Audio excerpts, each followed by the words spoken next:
것들이 더 많이 실제 업무에서 활용이 되는지를 여쭤봤더니 노하우나 암묵지가 활용된다는 경우가 63.4%로 상당히 높이 나타났습니다.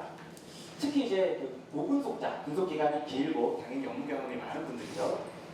그 간접 생산직이나 사무직보다 직접 생산직에서 일하시는 조합원들이 암묵지 활용도가 더 높은 것으로 나타나고요.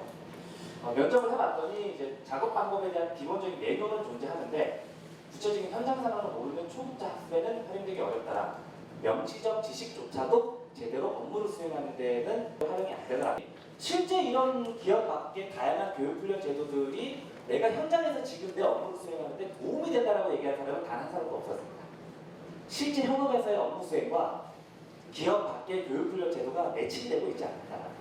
현장에서의 경험이 그건 무엇보다 중요하게 작용한다는 거죠.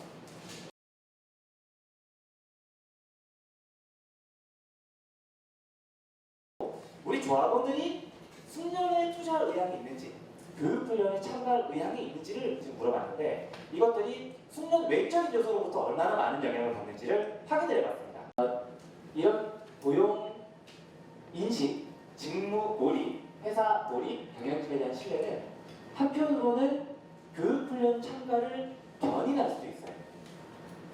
유인할 수도 있고요. 다른 한편으로는 압력할 수도 있는 요인이 있습니다.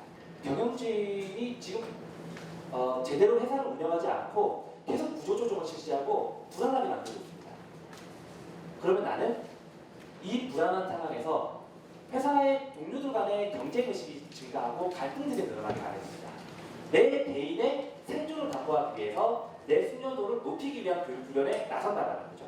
회사에 대한 신뢰가 없기 때문에 빨리 교육받아가지고 숙련 수준을 높아야 네 개인이 생존할 수 있어. 위협하는 거죠. 압력을 하는 요인입니다. 고용활동도 마찬가지입니다. 내 고용이 지금 현재 굉장히 불안한 상황입니다.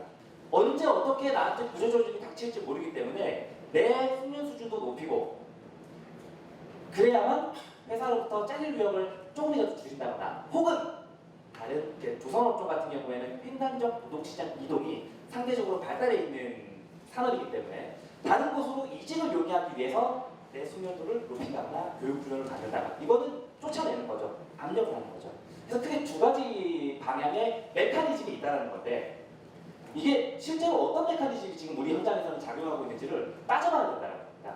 고용 안정감, 경영진에 대한 신뢰는 유인 효과가 아닌 압력 효과로 작용한다는 점을 분명하게 확인할 수 있고요. 이게 이제 경영진은 믿을 수 없고 고용이 불안정한 상황에서 개인의 고용 지속성이라든지 직업 지속성을 높이기 위한 탈출구로서 하나의 수단으로서 숙련 투자에 나선다는 얘기입니다. 회사에 뭔가 기여하기 위해 교육훈련을 받고자 하는 게 아니에요 지금. 7개 사업장을 익명, 현중 빼고 나머지는 다 익명 처리해가지고 비교를 해봤습니다. 이 중에 유일하게 현중만 부정적인 점수를 보였습니다. 현중이 회사 몰입조차도 가장 낮게 나타났습니다. 가장 낮을 뿐만 아니라 부정적으로 보고 있어요. 회사에 대한 지금 조직에 대한 경영진은 둘째치고 현중이라는 조직 그 자체에 대한 애사심도 지금 굉장히 많이 약화되어 있는 상태입니다. 경영진에 대한 신뢰 두말할 나위가 없죠. 부정적입니다. 다른 모든 사업장이 부정적이지만 그 중에서 유난히 부정적입니다. 이런 상황에서 숙련 투자는 노동시장에서 노동자 개인의 생존 가능성을 높여줄 수 있을지 모르겠지만 회사의 자산으로 남지는 않을 가능성이 높다. 회사도 이 점을 직시를 해야 된다는 겁니다. 단순히 직능 표준화하고 평가제도 만들고 교육훈련 제도가 있는 것만으로 조합원들이 교육훈련 수요가 있다고 해서 끝나는 게 아니고 교육훈련에 참여하고자 하는 그 배경이 뭔지에 대해서 회사도 직시할 필요가 있다는 거죠.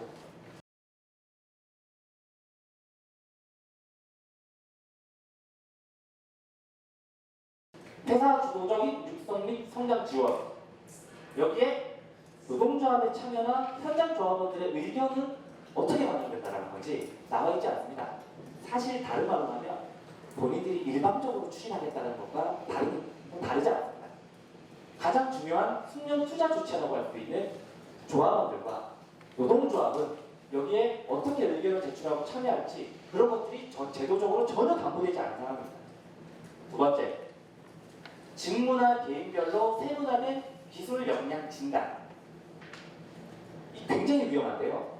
평가 혹은 진단이라는 것은 진단 기준, 진단 주체, 진단 결과물을 어떻게 활용하고 거기에 대해서 보상할 것인지 이거를 하나하나씩 둘러싸고 굉장히 많은 쟁점들이 생깁니다.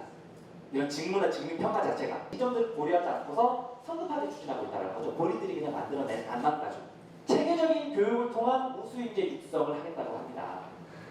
근데 제가 지금까지 말씀드렸듯이 현장 조합원들의 교육훈련, 숙련 투자는 단순히 직무 내에서의 교육만 가지고 끝나는 문제가 아니라 직무 몰입, 조직 몰입, 회사에 대한 신뢰, 고용 불안, 다양한 직무 외적인 요인들과 긴밀하게 연관되어 있습니다. 내 숙련을 높이기 위한 투자 활동이 나서는데 굉장히 중요한 영향을 미친다는 겁니다.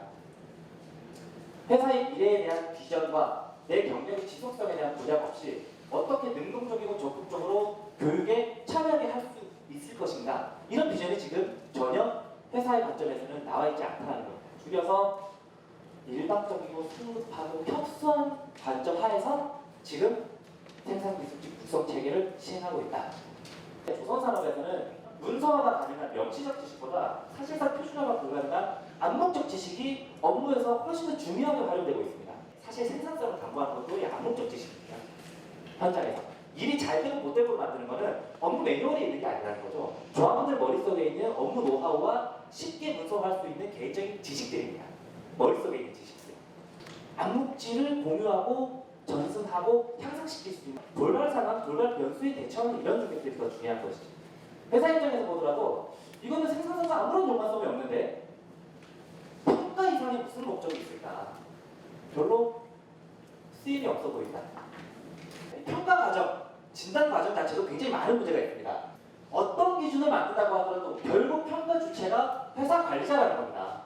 만약에 노사 대치 국면에서 이런 평가를 하는 관리자의 시각이 과연 완전 무결하고 신뢰할 만한 상황에 있다고 볼 수 있을까요?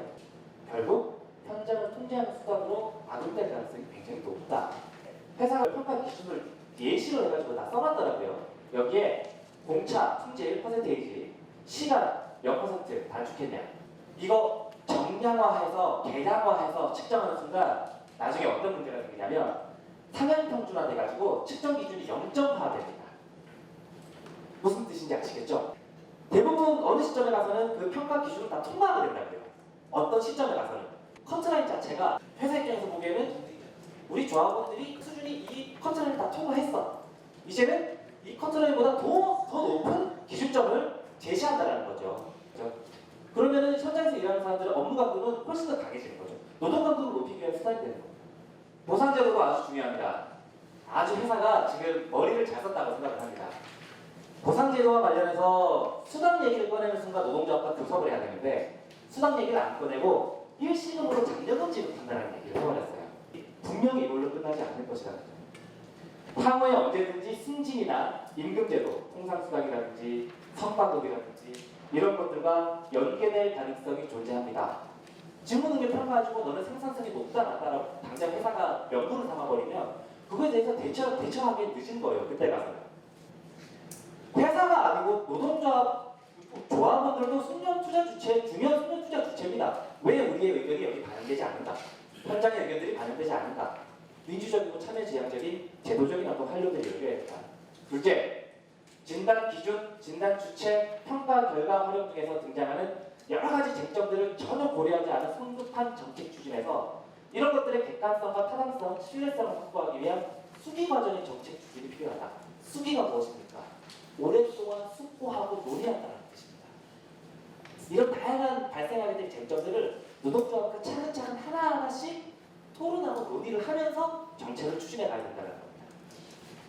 세 번째, 직무만을 고려하는 협소한 시야의 숙련 정책에서 직무 몰입이나 조직 몰입이나 고용 불안이나 회사 신뢰 등과 같은 직무 외적인 연관 요인들을 풍부하게 고려하는 포괄적인 숙련 정책으로 가야 한다.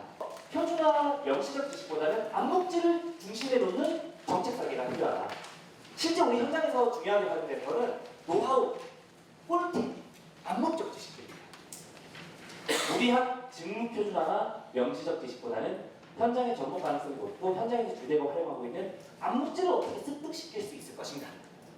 이거에 대한 어떤 방안들을 고민해 볼 필요가 있고 강습이 아닌 지식 공유와 전승 활동을 지원하는 것을 중심에 둬야 된다. 구체적인 업무 수행과 무관하게 이루어지는 이런 방식 말고 이미 작업장 내에서 활발하게 지식공유 활동들이 이루어지고 있습니다. 현재 아까 설문조사에서 다 보셨듯이 선배와 후배 세대들 간에 동료들 간에 이런 암묵지와 노하우를 공유하고 전전하는 활동들이 일어나고 있습니다. 이런 것들을 지원하는 방향으로 가야 된다는 거죠. 부서별 중고령층 고숙련 선배 작업자들이 주축이 되는 정기적이고 지속적이고 안정적인 멘토링 시스템. 이 선배들이 실제로 노하우를 전수해 줄 수 있는 가장 중요한 주체들이거든요. 조금이라도 매년 시간의 균열 없는 꾸준한 신규 채용이 숙련을 전승하고 형성시키는 데 굉장히 중요한 작업장 조건이 된다. 이런 것들을 이제 감안한 숙련 정책이 만들어져야 된다는 거고요. 세 번째, 낙관에 기초한 숙련 투자를 유인할 수 있는 신뢰 회복 활동도 필요하다. 신뢰를 회복하기 위한 활동들도 회사가 추진을 해야 된다는 겁니다. 압력 효과를 유인 효과로 바꾸는 지속 가능성으로의 어떤 전환, 이런 노력들이 필요하다. 애사심, 자부심, 직업에 대한 자부심을 높이는 다양한 활동들이 회사의 교육훈련 투자에 선행되거나 병행돼야 된다. 개별적인 고용관계뿐만이 아니고 집단적인 노사관계 차원을 반드시 포함하고 있어야 된다. 여기 계신 동지들보다 이제 회사가 좀 들어야 되는 얘기를 할 수 있고요. 마지막으로 네 번째, 비용보다는 사람을 중심에 놓는 숙련 정책으로 가야 된다. 중간중간에 그 시행안 보시면 잘 숨겨놨는데 다기능화를 분명히 목적으로 하고 있습니다. 각 부서에서의 여유율은 이미 지금 최소치까지 이미 줄어들었고 이제는 부서를 넘나드는 다기능화까지 추진을 할 겁니다. 소속되어 있는 부서는 달라도 업무 내용이 좀 비슷한 이런 것들이 있기 때문에 부서를 종종 지원하거나 다른 부서에 지원하거나 이런 것들까지 지금 염두한다면 회사는 각 단위 부서 차원의 여유뿐만이 아니고 전 공장 차원의 여유를 최소화시키는 마른 수건도 쥐어짜는 이런 것들까지 염두하고서 다기능화를 시키기 위한 교육을 제대로 만들었다고요. 이게 중간중간 녹아 들어가 있습니다. 그런 것보다는 각 부서의 전문가를 육성하는 부서 안에서의 직무 안에서의 전문가, 스페셜리스트를 만드는 경력 사다리를 구축하는 프로그램을 도입해보자. 비계량적이고 정성적인 평가 방식도 도입이 돼야 된다. 필연적으로 등급화나 차별화나 경쟁, 갈등을 조장하는 이런 보상제도나 승진제도를 섣부르게 도입하고 추진하기보다는 이런 부작용들을 예방하고 쟁점들을 해소하기 위해서 수기에 기초한 중장기적인 보상체계나 임금체계 개편 논의로 나아가야 된다. 비용보다는 사람을 중심에 놓는 숙련 정책으로 가야 되는 게 아닌가라고 말씀드릴 수 있을 것 같습니다.